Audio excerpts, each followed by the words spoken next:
Salut les Stratoniens, salut à tous, j'espère que vous passez un super week-end. On est parti pour une update sur le marché des crypto-monnaies. On va parler beaucoup du Bitcoin et de l'Ethereum. Et on va essayer de voir un petit peu quels sont les scénarios des deux côtés, bearish et du coup bullish sur ces deux crypto-monnaies. Parce que j'ai l'impression qu'on est toujours dans cette zone de 50-50. On ne sait pas trop où est-ce qu'on va aller. Et on ira voir aussi un petit tour sur par exemple Optimism, DYDX et le Atom. Trois crypto-monnaies qui me semblent assez intéressantes. On a pas mal les alts qui corrigent. On risque d'avoir 2-3 setups. Donc voilà, on va checker ça.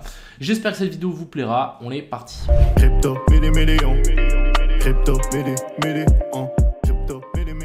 Avant de commencer du coup cette vidéo, je tenais juste à checker ces liquidités. On vient de toucher le cluster des liquidités en 24 heures. Donc c'est un petit peu les liquidités du week-end. Et puis si on passe ici en weekly, on va pouvoir voir qu'on a quand même une borne ici au nord, une borne qui est au sud. Et en théorie, j'ai vu une autre charte passer sur Twitter où il y avait beaucoup de shorts aussi actuellement sur le marché. Donc voilà, il y a des deux. Je pense qu'il n'y a pas plus de short que de long. Voilà, on est dans cette zone un petit peu d'indécision. Beaucoup de gens pensent qu'on va descendre, beaucoup de gens pensent qu'on va monter. Donc voilà, on verra ce que ça dit. Ensuite ici du côté de l'open interest, il n'y a pas grand chose. On a les funding qui sont un petit peu dans le vert, mais ça ne veut pas dire grand chose si on n'a pas l'open interest qui monte ou qui descend. Donc actuellement ça reste plutôt neutre, rien à dire par rapport à ça. Et du côté ici des funding, on a un petit peu de range un petit peu partout, mais ça reste très léger. On est sur du 2 fois 1,5, donc vraiment il n'y a pas de grosse disparité par rapport à ça, donc pour le moment rien de bien foufou.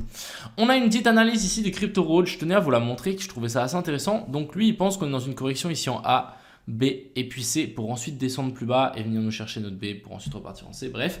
Et du coup il nous dit qu'on peut potentiellement rebondir ici, venir chercher une C pour ensuite venir chercher plus bas. Et je pense que c'est quelque chose de complètement faisable. Pourquoi pas récupérer ces plus hauts là et pourquoi pas même passer au-dessus de la A. Si on passe au-dessus de la A, ça veut dire qu'on viendrait récupérer la poche de liquidité qu'on a laissée là. C'est quelque chose de complètement faisable si on veut aller plus bas. Je rappelle que les corrections sont souvent faites en fait en ABC. Donc on descend, on monte en A, B et puis C et on vient chercher plus haut. Pour le moment, c'est pas trop le cas. On a eu du coup donc la descente. Ici pour moi c'est la racine. On est remonté en A, B puis C. Ici on redescend en A. Je pense que même ça, on pourrait pas forcément le compter, mais en A, B et puis C. Et ici, on remonte en 1, 2, 3, 4, 5. On vient chercher les liquidités qu'on a laissées là et ensuite on s'inverse et on viendra récupérer tout ce qu'il y a ici en dessous. Je pense que c'est un scénario assez faisable. On verra comment ça se goupille. Mais pour le moment, voilà, on est toujours un petit peu au milieu de nulle part. On a quand même cette trendline ici qui fonctionne toujours autant bien. Hier, on a quand même fait une clôture au-dessus pour ensuite directement se faire rejeter. Je vous avais dit hier qu'on était aussi potentiellement en train de faire un espèce de petit bear flag des familles, j'aimais pas du tout. On descend en ascenseur, on monte en escalier, c'est vraiment pas forcément quelque chose qu'on a envie de voir si on est haussier. Donc pour le moment, on est toujours en train de latéraliser là-dedans. On a fait une nouvelle mèche ici pour récupérer ce plus bas.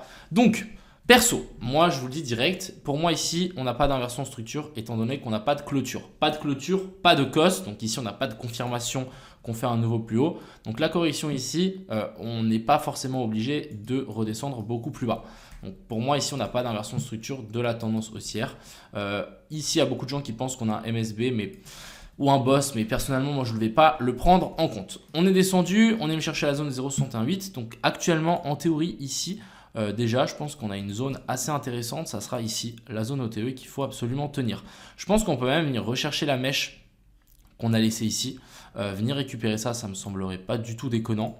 Donc je parle de la zone ici des 41 000 $.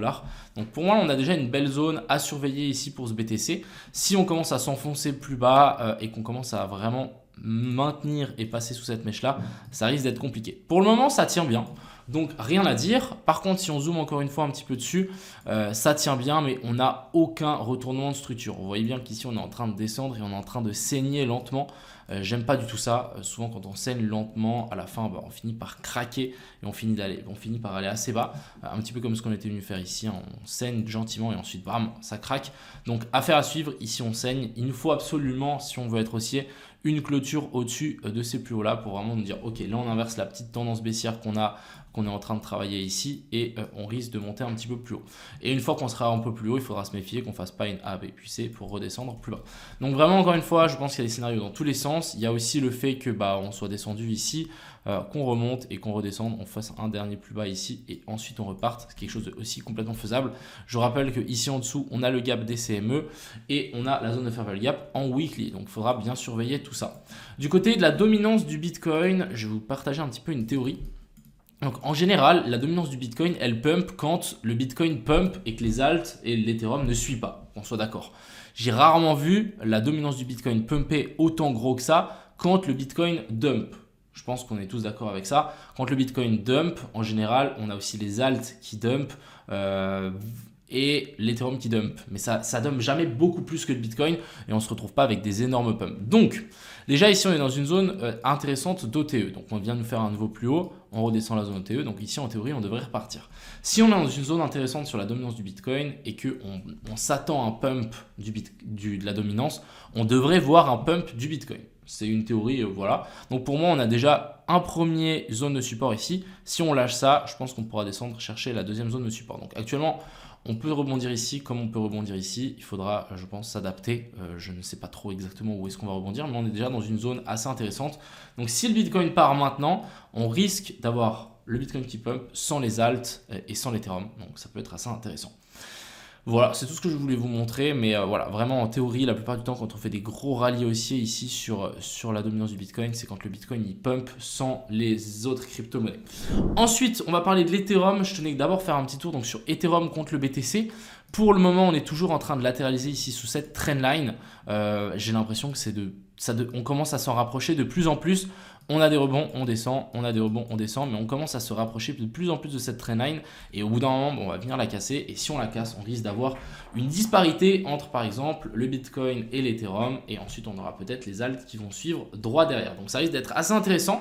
Pour le moment, c'est pas encore gagné, on est toujours sur cette trendline, on peut toujours enfoncer plus bas, clairement. Mais voilà, je me dis qu'il faut quand même surveiller cette petite charte.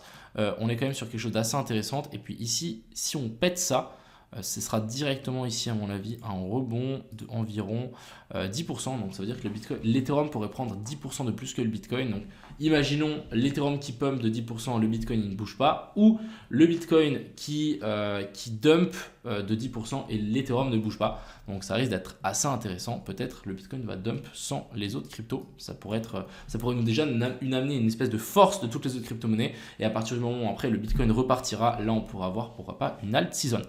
Pour le coup, pour le moment, c'est pas du tout d'actualité. Si on check un petit peu l'Ethereum, pour moi, j'y vois aucun top. Pour moi, ici, on n'est pas du tout sur un sommet. Donc, clairement, on est venu récupérer pas mal de liquidités avec ce lot-là. Si on zoome encore une fois dessus, on a pour moi une inversion de structure. Donc, en gros, ici, on a notre COS. Et ici, on a notre boss. Bon, en vrai, en théorie, ici, pour l'Ethereum, je ne pense pas qu'on viendra chercher un nouveau plus bas. Encore une fois, c'est simplement ma théorie. Étant donné qu'on est venu récupérer toutes les liquidités, donc on est dans un joli emplacement plus inversion de structure, on nous fait le rebond, ok, on se fait rejeter et on redescend ici. Donc je pense qu'on peut encore, pourquoi pas faire une petite mèche un petit peu plus bas, récupérer alors, un peu plus de cette zone de fair value gap et ensuite vouloir s'envoler à partir de là. Je pense que c'est largement faisable et vu la charte Ethereum contre le Bitcoin, ça ne m'étonnerait pas qu'à un moment ou à un autre, l'Ethereum prenne un petit peu plus son envol. Donc voilà, je me dis l'Ethereum plus bullish que le BTC. Après voilà, le BTC peut tout fucked up, mais ça risque d'être assez intéressant et personnellement, si je long quelque chose, je voudrais plutôt long l'Ethereum par rapport au BTC. Ensuite, on va parler directement de nos petites alts. Donc déjà, on a le optimisme qui est venu corriger assez bas. Vous voyez qu'ici en 4 heures, on est venu récupérer la mèche après la mèche de liquidation. Ici, on a notre petit cos, donc continuation de la structure haussière. Donc, en théorie, on ne devrait pas venir nous faire un nouveau plus bas par rapport à ça. Et on commence à rentrer dans la fameuse zone OTE de tout ce mouvement. Donc vous voyez qu'ici, on est parfaitement sur la zone des 705. Donc en théorie, c'est une belle zone d'achat. Ce que je trouve, oui, on est venu swept le lot là. Donc franchement, pour moi, ici, on est sur une belle zone d'achat. On n'a pas d'inversion structure encore, malheureusement. Donc patientons, dès qu'on a un petit boss qui se forme en low time frame, ça pourrait être à mon avis très intéressant de tenter un long ici sur le optimisme. Donc à surveiller et vraiment à checker. Hein. Vraiment, il peut être très intéressant. Et je rappelle encore une fois qu'on n'est vraiment pas à l'abri de nous faire encore un pump assez violent jusqu'ici vers la zone des 3 $. Donc clairement, à surveiller le coco. Hein. Puis vous savez que quand lui il pump, il ne rigole zéro. Ensuite, on va parler du DYDX. Alors DYDX, je pense qu'en fait, on n'a pas encore cassé cette trendline.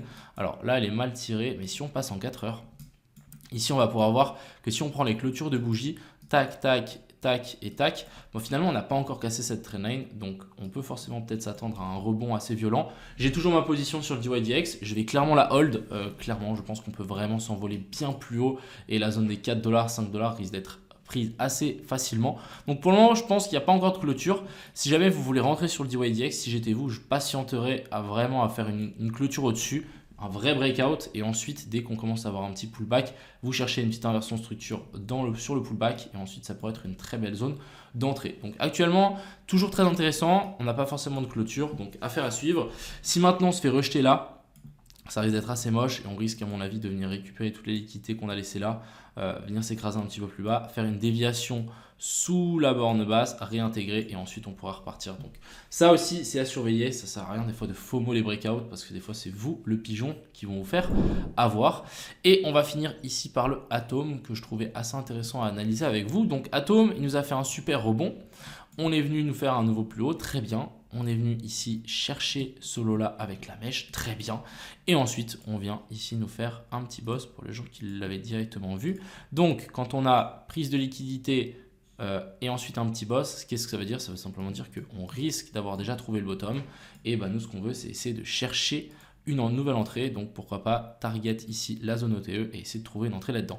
Encore une fois, moi je vous invite à attendre une inversion de structure. C'est pas parce qu'on est dans une zone intéressante qu'il faut forcément longue. Moi je me dis vraiment attendez une petite inversion de structure, attendez une petite tac tac tac et le petit boss qui va avec. Dès que vous avez ça, vous pouvez rentrer plus ou moins sainement sur le cours. Donc je sais qu'il y a beaucoup de gens qui connaissent la théorie, mais qui ne l'appliquent pas et qui sont trop impatients, qui se disent « Ah putain, on est déjà dans la zone intéressante, vas-y, je long, etc. » Patientez les gars, un bottom ça prend du temps et c'est pas grave si vous rentrez un peu plus tard et que vous n'avez pas le bottom parfait. Au moins quand vous allez rentrer, vous allez directement être dans le vert et vous allez être à aucun moment dans le rouge. Et c'est ça aussi l'objectif, c'est d'être le moins possible dans le rouge. Donc vraiment, n'oubliez pas, attendez des petits setups et attendez des petites confirmations low time frame, ça vaut vraiment la peine. Voilà en tout cas ce que je voulais dire aujourd'hui, mais vraiment du coup l'Ethereum et le Bitcoin sont dans des zones assez intéressantes. Voilà, on n'a pas encore une vraie inversion de structure, donc je pense qu'il faudra patienter pour qu'on ait vraiment quelque chose de sympa. Et dès qu'on aura, je pense, une jolie petite inversion de structure, ça pourrait être pas mal de, je pense, tenter un rebond et on risque d'avoir un peu toutes les algues qui vont s'envoler. Mais voilà, il ne faudra pas être trop optimiste non plus parce qu'on n'est pas à l'abri de nous faire une grande A, B et puis c'est passer au-dessus de ça et ensuite descendre plus bas si vraiment on veut corriger beaucoup plus profondément. On verra. Personnellement, on est en structure haussière. Je trouve qu'on ne serait pas à l'abri de nous faire vraiment un truc comme ça. Et ensuite, ici, on part gentiment et on vient chercher un nouvel ATH. On verra. Et n'oubliez pas que l'ETF aussi, il est derrière. Donc, il peut continuer à faire pousser le Bitcoin assez loin. Enfin bref. Sur ce, les gars, je vous souhaite à tous une excellente fin de dimanche. Une excellente fin de dimanche plutôt. Je vous souhaite à tous une excellente semaine aussi. C'était Crypto Million. Ciao.